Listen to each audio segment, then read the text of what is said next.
Welcome to video lecture 5th B. In this video we will see about the respiratory organ of human body. तो यहाँ पर हम लोग जो है रेस्पायरेटरी ऑर्गन, ये जो डायग्राम है काफ़ी इम्पॉर्टेंट है आपके एग्ज़ाम के लिए, इसको अभ्यास करेंगे। तो सबसे पहले देखिए हमारा जो ह्यूमन रेस्पायरेटरी ऑर्गन है या सिस्टम है, तो इसमें कौन कौन से पार्ट होते हैं। सबसे पहले देखिए जो एयर की एंट्रेंस होती है, आपको पता है कि एयर जो है हमारे नोज़ के थ्रू, कभी कभी हम लोग माउथ से भी रिस्पिरेशन ब्रीदिंग कर लेते हैं, लेकिन यहाँ पर क्या है नोज़ के थ्रू, यहाँ पर जो दो होल होते हैं, नोज़ में दो होल होते हैं, इन होल को क्या कहा जाता है, नॉस्ट्रिल। क्या कहा जाता है, नॉस्ट्रिल। तो एयर यहाँ से प्रवेश करता है। आप ऐसा नहीं कहेंगे कि ऑक्सीजन जो है हम लोग ऑक्सीजन ही लेते हैं, क्योंकि एटमॉस्फेयर में ऑक्सीजन कहाँ है, ये तो हम लोगों को दिखाई नहीं दे रही है। तो जितनी भी एयर में जितनी भी गैसेस हैं, ये नॉस्ट्रिल के थ्रू जो है यहाँ पर जा रहे हैं। ये जो पोर्शन है आप देखेंगे यहाँ पर हमारा बकल कैविटी भी है, यहाँ पर बकल कैविटी भी है, ठीक है, जहाँ माउथ, तो माउथ के रास्ते से तो फूड जाएगा, खाना जाएगा, है ना। अब यहाँ पर इस पोर्शन को जो कॉमन है, कॉमन का मतलब नेजल कैविटी, ये वाला जो पोर्शन हो गया आपका, ये पोर्शन, ये क्या है, नेजल पैसेज, ठीक है, नेजल पैसेज है, मतलब नासा द्वार। ये हो गया नॉस्ट्रिल, दो जो छिद्र हैं नाक में, नोज में दो छिद्र हैं, वो हो गया नॉस्ट्रिल, नॉस्ट्रिल के थ्रू एयर जाता है। और नेजल कैविटी, ये हो गया इसका पैसेज। तो आप देखेंगे कि ये बकल कैविटी वाला और ये नेजल कैविटी वाला का जो रास्ता है वो कॉमन है, यहाँ से फूड भी जा रहा है। इस कॉमन वाले वे को हम लोग क्या कहेंगे, फेरिक्स। क्या कहेंगे, फेरिक्स, ठीक है, कॉमन वे है। अब ये कॉमन वे में याद रखेंगे कि यहाँ से जो है, यानी ठीक आपके ये वोकल कॉर्ड के पहले से एक अलग पाइप निकल जाता है, that is food pipe, oesophagus, ठीक है। लेकिन यहाँ पर जो है, यहाँ पर एक कॉमन डोर होता है, यहाँ पर एक कॉमन डोर होता है, जो यदि हम भोजन कर रहे होते हैं तो उस समय विंड पाइप को क्लोज करता है, और जब श्वास ले रहे होते हैं तो फूड पाइप को क्लोज करता है। ये कॉमन डोर को हम लोग क्या बोलेंगे, कॉमन डोर को क्या बोलेंगे, एपिग्लोटिस, या ग्लोटिस भी बोल सकते हैं, ग्लोटिस, ठीक है। अब यहाँ पर जो ये आकृति आप देख रहे हैं, ये आकृति, चूंकि ये हवा कहाँ से आ रही है, तो नॉस्ट्रिल से होते हुए नसल पैसेज होकर फेरिक्स में चली गई। फेरिक्स जो है कॉमन पैसेज है फूड के लिए और विंड के लिए, दोनों के लिए। यहाँ पर जो देख रहे हैं ये आपका वोकल कॉर्ड है, इसको हम लोग लैरिक्स कहते हैं। क्या कहेंगे, लैरिक्स, या फिर वोकल कॉर्ड, या फिर और हम लोग क्या कर सकते हैं इसको, वॉइस बॉक्स। आप देखेंगे जब आप बोल रहे होते हैं, मैं बोल रहा हूं, तो इस जगह पर वाइब्रेशन हो रही है, तो जिस जगह वाइब्रेशन हो रही है वही है हमारा ये वोकल कॉर्ड, ठीक है। और ये किसी किसी का क्या होता है, अपवर्ड निकला रहता है वोकल कॉर्ड, ये वाला थोड़ा सा निकला हुआ रहता है, इसको क्या कहते हैं, एडम्स एप्पल निकलने के बाद। अब यहाँ पर देखेंगे कि ये जो दिख रहा है ये रिंग टाइप का, इसको हम लोग क्या कहेंगे, इसको कहेंगे रिंग ऑफ कार्टिलेज। अब ये कार्टिलेज का रिंग क्या है, तो देखिए पाइप जो होता है, ये पाइप मसल का है। अब इसमें क्या है, जब हवा जा रही है या भोजन जा रही है, तो ये हो सकता है क्या, पिचक भी हो सकता है, कोलैप्स कर सकता है, ये दोनों आपस में ये चिपक जाएगा। मान लीजिए दोनों चिपक गया तो क्या होगा, उसमें क्या होगा, विंड नहीं जाएगा, विंड नहीं जाएगा तो क्या होगा, ऑर्गेनिज्म जीवित नहीं होगा। तो यहाँ पर इसको कोलैप्स होने से प्रिवेंट करता है, ये इसको ऐसे करके फैला के रखता है। कौन? रिंग। आप यहाँ पर छू के देखेंगे रिंग टाइप का आपका दिख रहा होगा। तो ये रिंग क्या कर रहा है? प्रिवेंट करता है, prevent from collapse of passage of air, passage of air, ये इसको रोकता है। ठीक है, यहां तक समझ में आ गया कि हवा कहां से कहां तक आई। अब देखिए ये जो पार्ट देख रहे हैं आप, ये जो पार्ट देख रहे हैं, ठीक है, ये पार्ट, इसको हम लोग कहते हैं ट्रैकिया। क्या कहेंगे? ट्रैकिया।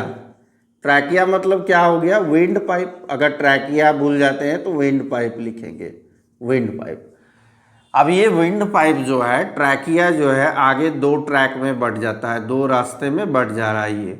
ठीक है, ये एयर जो है दोनों रास्ते में। क्यों? क्योंकि दोनों तरफ क्या है? ये लंग्स है। दोनों क्या है? ये लंग्स है। इस लंग्स में ये प्रवेश करता है दो मार्ग से।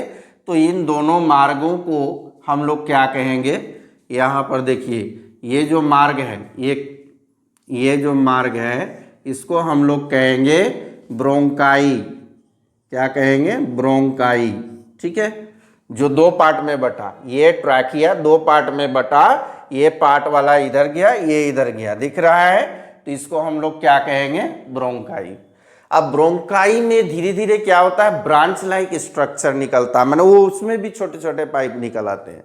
छोटे छोटे पाइप देखेंगे, ये वाला, ये सब जो है निकल आया ब्रांचेस। यहाँ देखेंगे ब्रांचेस। इन ब्रांचेस को क्या कहते हैं? इन ब्रांचेस को कहेंगे ब्रोंक्यूल्स। क्या कहेंगे? ब्रोंक्यूल्स, जो ब्रांचेस दिख रहा है। ठीक है, चलिए यहां से नॉस्ट्रिल से हवा आई, नेजल पैसेज से होकर फेरिक्स, फिर लैरिक्स, लैरिक्स के बाद कहाँ आ गया? Trachea, wind pipe. Wind pipe divide हुआ दो रास्तों में, इसको हम लोगों ने कहा ब्रोंकाई। ब्रोंकाई से ये एयर कहाँ आ गया? ब्रोंक्यूल। अब ब्रोंक्यूल में जब आ गया तो यहाँ पर एक बैलून लाइक स्ट्रक्चर होता है, बैलून लाइक स्ट्रक्चर बना हुआ रहता है। ठीक है, अंगूर का गुच्छा आपने देखा होगा, अंगूर का गुच्छा उसी तरह का यहाँ पर ढेरों बना हुआ रहता है, इस तरह का गुच्छा। अब इस गुच्छे को हम लोग क्या कहेंगे? यहाँ जो बना हुआ है इसको कहेंगे एल्वोइली। ठीक है, एल्वोइली सैक। यहीं पर आकर आपका एयर जो है, इसमें एयर जमा होता है, ये एयर जमा होता है। ठीक है, समझ में आ गया रास्ता इसका किस तरह आया? इस पैसेज को याद रखेंगे आप कि सबसे पहले नॉस्ट्रिल से नेजल कैविटी या नेजल पैसेज, उसके बाद फेरिक्स, फिर लैरिक्स, लैरिक्स से होते हुए विंड पाइप फर्दर डिवाइड हुआ ब्रोंकाई में, ब्रोंकाई फिर फर्दर डिवाइड हो गया स्मॉल ब्रांचेस में, जिसको कहेंगे ब्रोंक्यूल। और ब्रोंक्यूल के अंत में बैलून लाइक स्ट्रक्चर होता है, उनको कहते हैं एल्वोइली। आपकी जो हवा आपने ली थी अंदर, इनहेल की थी, इसी बैलून लाइक स्ट्रक्चर यानी एल्वोइली में आकर जमा हो गई। यहाँ तक क्लियर हुआ? चलिए, अब यहाँ पर जब हवा जमा हो गई तो हमारे रिस्पिरेशन के लिए हमें क्या चाहिए होगा? ऑक्सीजन। अब यहाँ पर जो है, ये याद रखेंगे, ये बैलून लाइक स्ट्रक्चर में बहुत सारे ब्लड वेसल, छोटे ब्लड वेसल्स यहाँ पर है। देखिए ब्लड वेसल्स जो है गुजरते हैं। ठीक है, ये ब्लड वेसल्स जो है, इसमें क्या होता है? Red blood cell. Blood vessel में जो ब्लड का कलर होता है वो क्या होता है? RBC, red blood cell. ठीक है, ये रेड ब्लड सेल जो है आरबीसी, इस आरबीसी में एक पिगमेंट होता है, इस आरबीसी में एक पिगमेंट होता है, उसको हम लोग क्या कहते हैं? उसको कहते हैं हीमोग्लोबिन। क्या कहते हैं? हीमोग्लोबिन। ठीक है, हीमोग्लोबिन ये आयरन कंटेनिंग पिगमेंट होता है। आपने सुना होगा आयरन की कमी से खून की कमी होती है, तो आयरन कंटेनिंग पिगमेंट होता है। ठीक है, ये हीमोग्लोबिन क्या करता है, जो इस एल्वोइली में आकर जो एयर रुका हुआ है, चूंकि यहाँ बहुत सारे वेसल्स हैं, एल्वोइली में आकर जो एयर रुका हुआ है उस एयर में से ये क्या करता है, ऑक्सीजन को खींच लेता है, ऑक्सीजन को खुद में डिफ्यूज कर लेता है। ठीक है, ऑक्सीजन को क्या करता है, खुद में डिफ्यूज करता है, और उसके बाद उसको क्या करता है, ऑक्सीजन को कैरी कौन कर रहा है, ब्लड कर रहा है। वो ब्लड क्या करता है, फिर डिफरेंट जितने भी सेल्स हैं बॉडी के, उन सारे सेल्स के पास ले जाता है ऑक्सीजन को। और वहाँ सेल में कौन बैठा हुआ है, तो सेल में ग्लूकोज है। ग्लूकोज वेट कर रहा था कि ऑक्सीजन आएगा तो फिर रेस्पिरेशन की प्रोसेस होगी। समझ में आया? तो ये ऑक्सीजन ब्लड के साथ डिफ्यूज होकर प्रत्येक ईच एंड एवरी सेल में चला जा रहा है जहां रेस्पिरेशन की प्रोसेस हो रही है। तो ये आपका रहा ह्यूमन रेस्पिरेटरी सिस्टम। ठीक है, अब इसको हम लोग डायग्राम के, रॉ डायग्राम के माध्यम से भी देख लेते हैं ताकि आप लोगों को समझ में आए। रॉ डायग्राम के माध्यम से समझने का प्रयास करेंगे। सबसे पहले क्या है, हमारे एटमॉस्फेयर से जो एयर है वो कहाँ है, नॉस्ट्रिल में। ठीक है, नॉस्ट्रिल के बाद जो है ये कहाँ जा रहा है, तो नेजल पैसेज में, नसल कैविटी में। नसल कैविटी से कहाँ जाता है, फेरिक्स में। ये बताया था मैंने, कॉमन पैसेज है, कॉमन पैसेज है। ठीक है, अब फेरिक्स से फिर कहाँ जा रहा है, लैरिक्स में। क्या है ये, वॉइस बॉक्स, यहाँ पर चल जा रहा है। ठीक है, फिर लैरिक्स से आगे ट्रैकिया, ट्रैकिया का मतलब क्या हो गया, विंड पाइप, विंड पाइप। ठीक है, ये जा रहा है, ये क्या हो रहा है, जा रहा है, क्या जा रहा है, एयर। ट्रैकिया से फिर कहाँ जा रहा है, ट्रैकिया से फिर आ जा रहा है ब्रोंकाई के पास, और ब्रोंकाई से फिर कहाँ जा रहा है, ब्रोंक्यूल के पास, और ब्रोंक्यूल से कहाँ जा रहा है, इस एयर सैक के पास, एल्वोइली के पास। और यहाँ सारे जो है एयर जमा हो जा रहे हैं। यहाँ पर क्या है, एयर है, यहाँ पर एयर है। अब इस एयर से ये जो देख रहे हैं आरबीसी, आरबीसी के बहुत सारे कैपिलरीज, ये एल्वोइली का याद रखेंगे कि इसकी जो वाल होती है, इसकी वाल थीन वाल होती है। ठीक है, एल्वोइली के बारे में याद रखेंगे कि इसकी जो वाल होती है वो थीन वाल होती है, मतलब जितने भी ब्लड कैपिलरीज हैं वो हम लोगों को दिख जाएंगे। दूसरा क्या है, इट एक्सपेंड हो जाता है। क्या हो जाता है, एक्सपेंड हो जाता है व्हेन एयर, जब एयर इसमें इंटर्स करता है, प्रवेश करता है। ठीक है, इट कंटेन्स, इसमें जो है contains large number of capillaries या ब्लड वेसल्स। ठीक है, और सबसे बड़ी बात है कि ये जो है site of exchange of gases है। मतलब इसी जगह पर, कहाँ, एल्वोइली में ही गैसेस का एक्सचेंज हो रहा है। अभी यहाँ देखेंगे हम लोग, नॉस्ट्रिल से नेजल पैसेज से फेरिक्स, लैरिक्स, ट्रैकिया से ब्रोंकाई, ब्रोंक्यूल, और लास्ट में एल्वोइली में सारी गैसें, हवा पूरा जमा है। यहाँ जितने भी ब्लड वेसल्स है इसके आसपास, वो उसमें क्या होता है, आरबीसी, रेड ब्लड सेल वहाँ पर होते हैं, बहुत सारे रेड ब्लड सेल।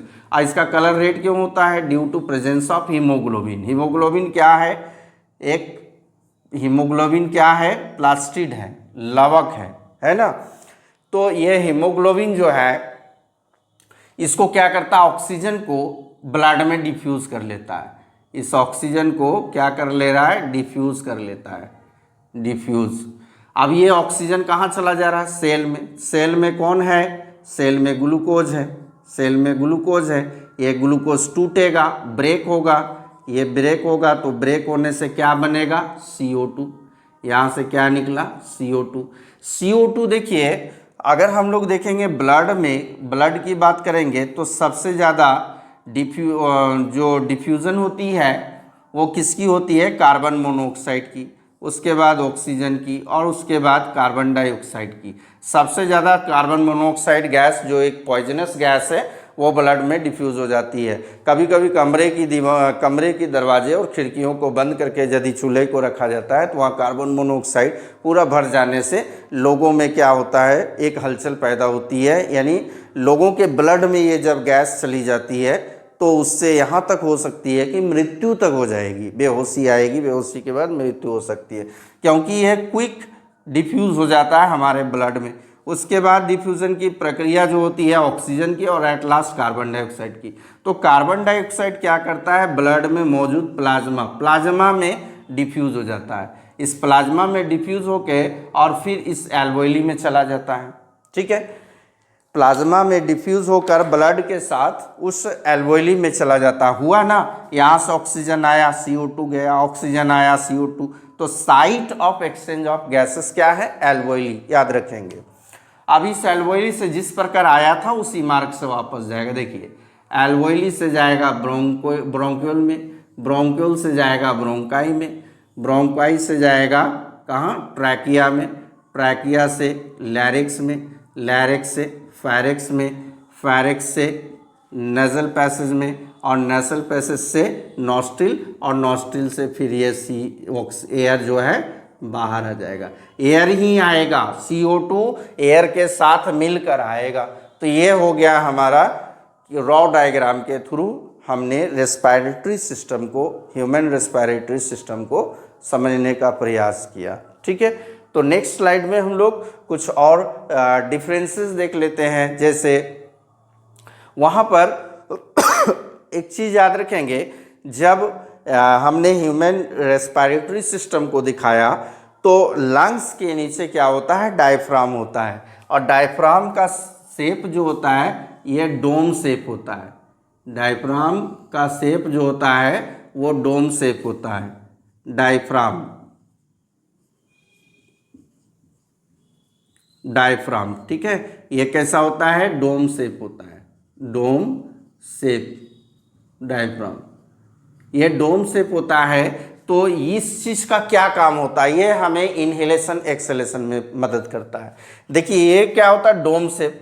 जब हम लोग इनहेल करते हैं, जब हम लोग इनहेल करते हैं तो ये नीचे दब जाता है और फ्लैट हो जाता है, फ्लैट माने ऐसे सपाट हो जाएगा। ठीक है, ये डोम शेप है, बो शेप है, ये सपाट हो जाएगा, मतलब इस तरह आ जाएगा।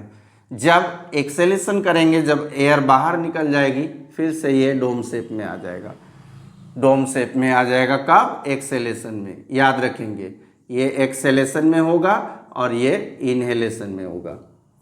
चलिए कुछ डिफरेंसेस हम लोग देखते हैं कि जिस प्रकार यहाँ पहले इनहेलेशन और एक्सेलेशन का, उसके बाद हम लोग देखेंगे एरोबिक और एनारोबिक रेस्पिरेशन का डिफरेंसेस नेक्स्ट स्लाइड में। Differences between inhalation and acceleration के बीच में क्या क्या डिफरेंसेस हैं। ठीक है, क्या क्या डिफरेंसेस हैं। तो इनहेलेशन का मतलब हो गया सांस लेना, और ये हो गया सांस छोड़ देना।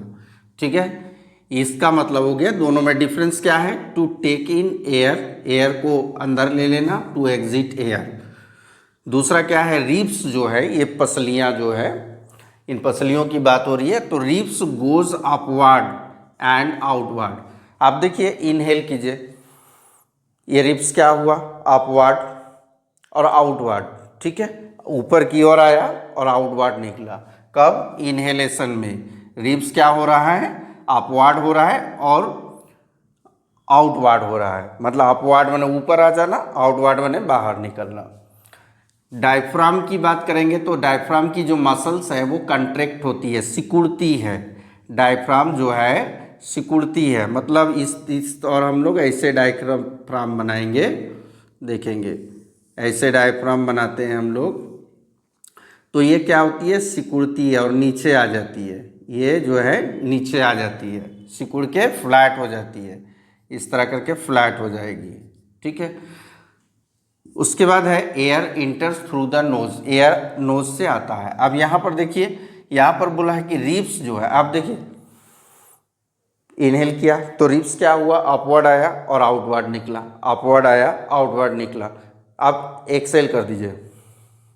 क्या हुआ, ये रिब्स जो है डाउनवर्ड गया और इनवर्ड गया, डाउनवर्ड नीचे, इनवर्ड अंदर की ओर, अपवर्ड ऊपर, आउटवर्ड बाहर की ओर। ठीक है, तो अपवर्ड आउटवर्ड कब होगा, इनहेलेशन में। इनवर्ड इनवर्ड नीचे, ठीक है, डाउनवर्ड इनवर्ड कब होगा, तो हमारा जब एक्सेलेशन होगा। डायफ्राम का मसल इसमें जो है कंट्रैक्ट हो गया था, इसमें फिर से रिलैक्स हो जाएगा, फैल जाएगा, बिकम्स डोम शेप। और इसमें क्या था, बिकम फ्लैट, इस तरफ फ्लैट हो जाएगा। अब यहाँ पर जो है ये फिर से, ये यदि हमारा फ्लैट है, जब इनहेलेशन किए तो फ्लैट हो गया, अब जैसे ही एक्सेलेशन करेंगे तो ये ऊपर की ओर जाएगा और फिर से ये डोम शेप ही हो जाएगा। ठीक है, ये क्या है, डायफ्राम, याद रखेंगे। डायफ्राम क्या हो रहा है इसमें डायफ्राम के मसल्स जो है वो नीचे आ रहे हैं ना, नीचे आ रहे हैं और अंदर की ओर जा रहे हैं, इनवर्ड प्लस डाउनवर्ड, डाउनवर्ड। और इसमें क्या हो रहा है, मसल्स इसमें अपवर्ड जा रहा है, अपवर्ड एंड आउटवर्ड, याद रखेंगे। ठीक है, ये दोनों के बीच में हमारा डिफरेंसेस हो गया। चलिए नेक्स्ट हम लोग देखते हैं रिस्पिरेशन, जो हम लोगों ने पढ़ा था एरोबिक और एनारोबिक, उनके बीच में क्या डिफरेंसेस है, इनमें क्या है, यहाँ भी हम लोग डिफरेंसेस पढ़ रहे हैं किनके बीच में, तो aerobic and anaerobic respiration. Aerobic क्या हो गया, वायवीय श्वसन, वायवीय श्वसन, और एनारोबिक क्या हो गया, अवायवीय श्वसन, अवायवीय श्वसन।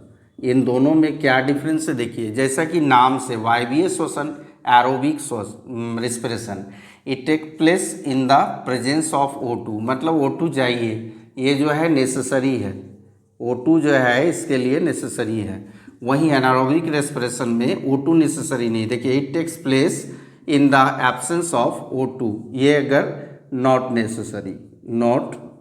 नेसेसरी, याद रखेंगे, ये इन द प्रेजेंस ऑफ, वो इन द एब्सेंस ऑफ। ये कहाँ होता है, ये माइटोकॉन्ड्रिया, सेल में माइटोकॉन्ड्रिया है ना, सेल ऑर्गेनेल, वहाँ पर होता है। वहाँ पर क्या टूटता है, ग्लूकोज टूट जाता है, ग्लूकोज टूट जाता है, टूट के क्या देता है, CO2, H2O और एनर्जी।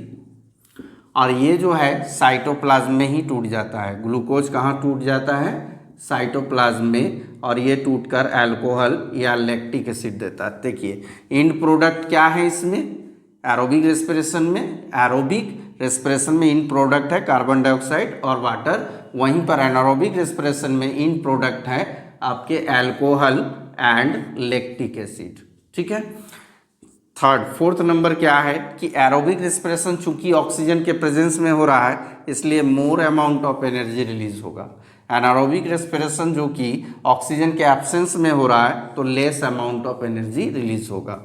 ठीक है, यहाँ पर हम लोग ये दिखा सकते हैं। यहाँ पर एक एग्जाम्पल दे देंगे, एग्जाम्पल ह्यूमन बींग्स की ही लिख लेते हैं, ह्यूमन बींग्स। और यहाँ पर एक एग्जाम्पल हम लोग लिख देते हैं, एग्जाम्पल ईस्ट की। चलिए, यह भी आपका कंप्लीट हो गया, एरोबिक एंड एनारोबिक रेस्पिरेशन। अब हम लोग नेक्स्ट देखेंगे क्या प्लांट्स, ग्रीन प्लांट्स में भी रेस्पिरेशन की प्रोसेस होती है। उसमें हमने न्यूट्रिशन के तहत देखा था फोटोसिंथेसिस। अब हम लोग रेस्पिरेशन को ही देखते हैं। हम लोग ग्रीन प्लांट्स के बारे में देखेंगे कि अगर ग्रीन प्लांट्स जो है वो दिन के समय और नाइट के समय क्या होता है। देखिए, जब हम लोग रेस्पिरेशन में डिफरेंस देखेंगे, रेस्पिरेशन और फोटोसिंथेसिस, आप देखेंगे कि दिन के समय में फोटोसिंथेसिस होता है, लेकिन रेस्पिरेशन का जो है वो ऑल द टाइम होता है, हर समय।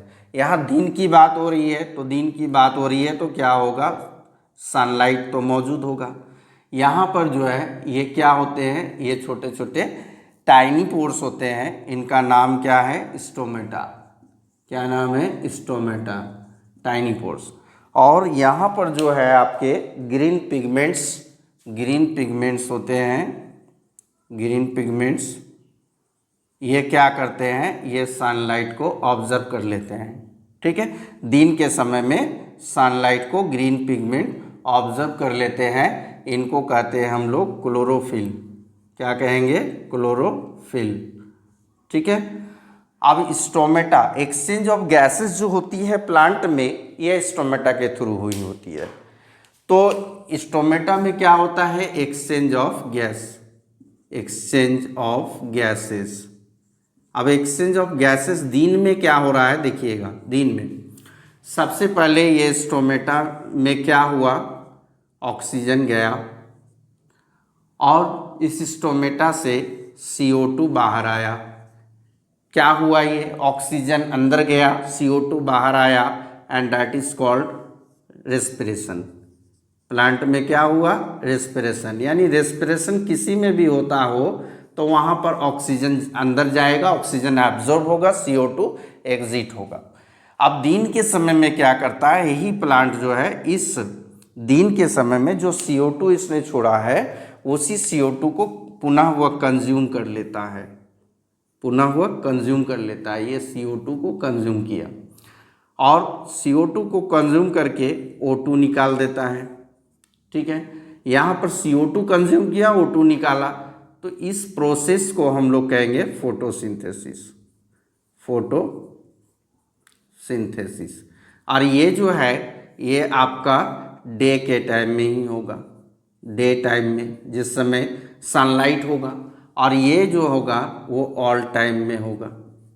ठीक है। मतलब फोटोसिंथेसिस की प्रक्रिया दिन में प्लांट्स के ग्रीन पार्ट के द्वारा होती है। इतना क्लियर हो गया।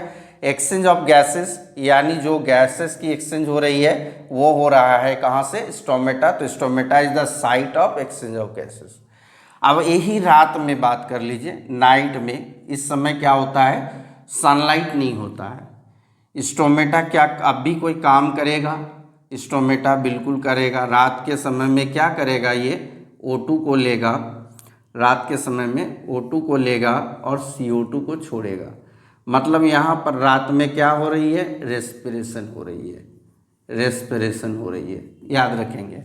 इसलिए आप लोगों को कहा जाता है कि रात के समय में प्लांट्स के नीचे, पेड़ों के नीचे नहीं सोना चाहिए। कारण यही है कि रात में फोटोसिंथेसिस नहीं होता। फोटोसिंथेसिस होता तो CO2 को ऑब्जर्व करता, O2 को क्या रिलीज करता। लेकिन यहाँ पर रात में क्या है? सनलाइट के अभाव में, सनलाइट नहीं है इसलिए O2 को ऑब्जर्व कर रहा है, CO2 छोड़ रहा है। और हम लोग भी क्या कर रहे हैं? O2 ले रहे हैं, CO2 छोड़ रहे हैं। CO2 की क्वांटिटी यहाँ अधिक हो जाएगी ट्रीज के नीचे, इसीलिए यहाँ सोना नहीं चाहिए। दूसरी चीज़ क्या है कि जो प्लांट्स के वुडी स्टेम होते हैं, वुडी स्टेम, वुडी स्टेम है ना, स्टेम माने जानते हैं तना, तना। तो यहाँ पर क्या होते हैं? सूक्ष्म छिद्र होते हैं, छोटे छोटे टाइनी टाइनी पोर्स होते हैं। इनको हम लोग कहते हैं लेंटिकल्स। क्या कहते हैं? लेंटिकल्स। इन लेंटिकल्स के माध्यम से भी क्या होती है?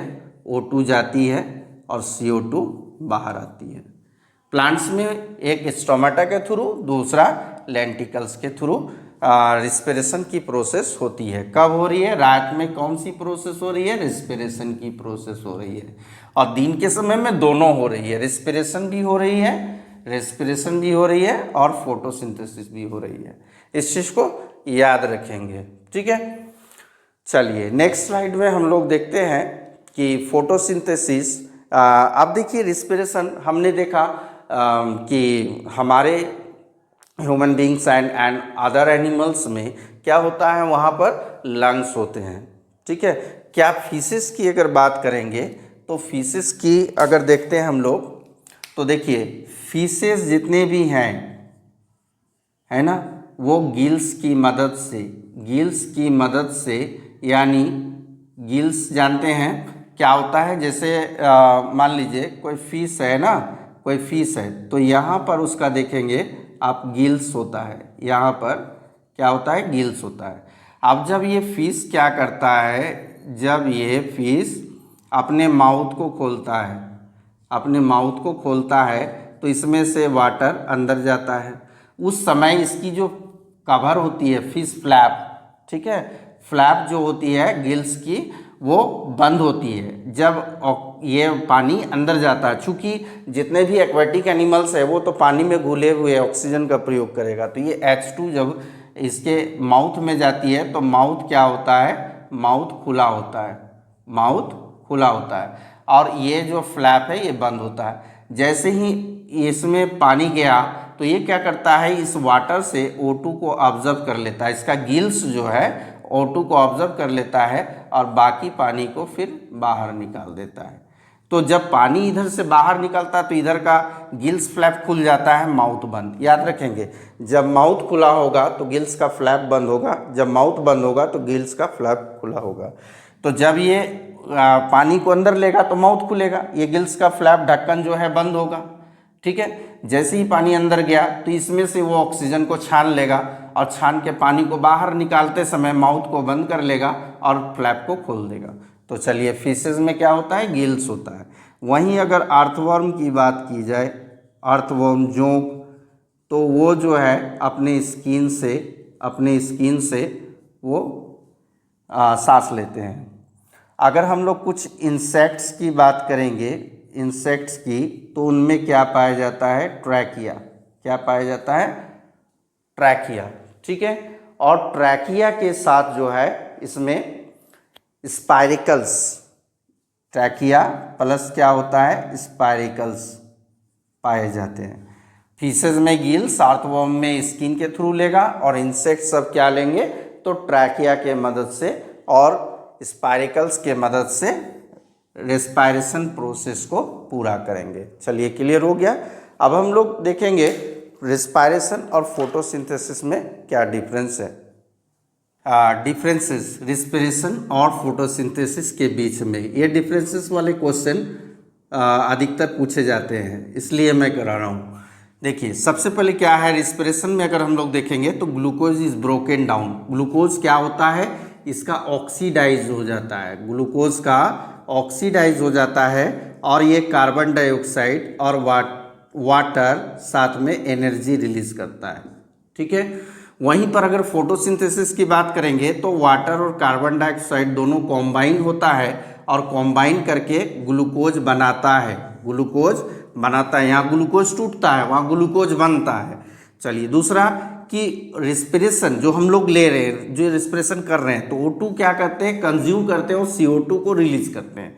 वहीं पर फोटोसिंथेसिस अपोजिट हो जाएगा, CO2 को कंज्यूम करेगा और O2 को रिलीज करेगा। ठीक है, नेक्स्ट आ जाइए। रिस्पिरेशन जो है वो सेल के ऑर्गेनेल यानी माइटोकॉन्ड्रिया में, ऑकर्स इन माइटोकॉन्ड्रिया में होता है। ये क्या है, ये सेल ऑर्गेनेल है, सेल ऑर्गेनेल।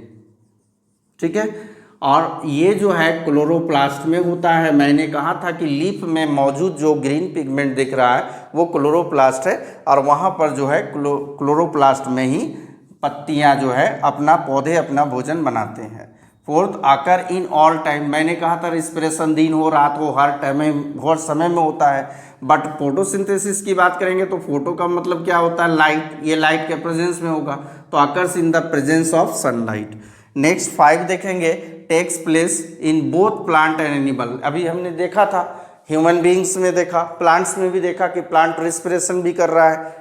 तो रिस्पिरेशन जो है वो दोनों में होता है, चाहे वो प्लांट हो, एनिमल हो, ह्यूमन बींग हो। लेकिन अगर रिस्पिरेशन की फोटोसिंथेसिस की बात करेंगे तो वो केवल प्लांट्स में होता है। तो इसके साथ जो है हमारा रिस्पिरेशन वाला ये टॉपिक समाप्त हो जाता है। आप अच्छे से प्रयास करेंगे, हर एक पॉइंट को ध्यान से देखेंगे, डायग्राम पर विशेष ध्यान देंगे, रॉ डायग्राम पर विशेष ध्यान देंगे, तो चैप्टर आपको काफ़ी ही इजी लगेगी। और इसके बाद जो है हमारा नेक्स्ट है ट्रांसपोर्टेशन, और उसके भी मैं कोशिश करूँगा 2 ही लेक्चर में उसे ख़त्म करने के लिए। तो तब तक के लिए आप लोगों का बहुत बहुत धन्यवाद। अगर वीडियो पसंद आए तो इसे लाइक करेंगे, शेयर करेंगे, और नए हैं तो सब्सक्राइब करेंगे।